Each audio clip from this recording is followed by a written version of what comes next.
Hello. Today I want to talk a bit about job loss and the fact that we can experience grief when we lose a job, particularly if that was because there was redundancies or we had to give up through ill health. So, it wasn't our choice to give up that job. And we grieve.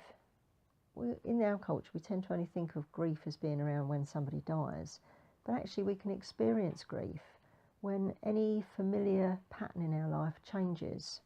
So if we just think about job loss, there are so many things that are familiar to us that we lose at that point. So more often than not, the first thing we do in the morning is get up and plan our time around getting to work on time.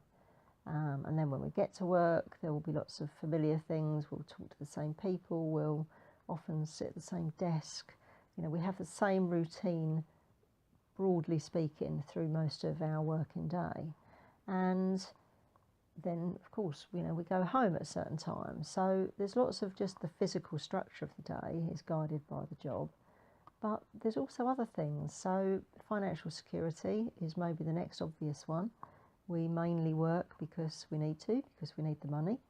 And if we suddenly lose the money, our financial security is really threatened for most of us. And that, of course, brings huge fear. So that's quite a big thing to deal with in itself. And then there's also the loss of status. And we tend not to think about the fact that we take status from our job. But if you think about what people ask you, when you meet somebody new, often they will say, "Oh, what do you do?"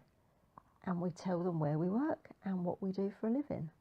And suddenly, when we can't say that anymore, it really affects how we feel about ourselves. It affects our identity. So, lots of loss around when there's a change to our working pattern. So if this is something that you've experienced and you're still struggling with that, the grief recovery method, which is a method I work with and I use, is really good at helping you to identify the bits of the process or whatever it is that's changed that you're really stuck on and that you've got unfinished emotional business around. And following a sort of guided process over 7 weeks, it's relatively short, you can become complete with those emotional aspects and move forward without that pain.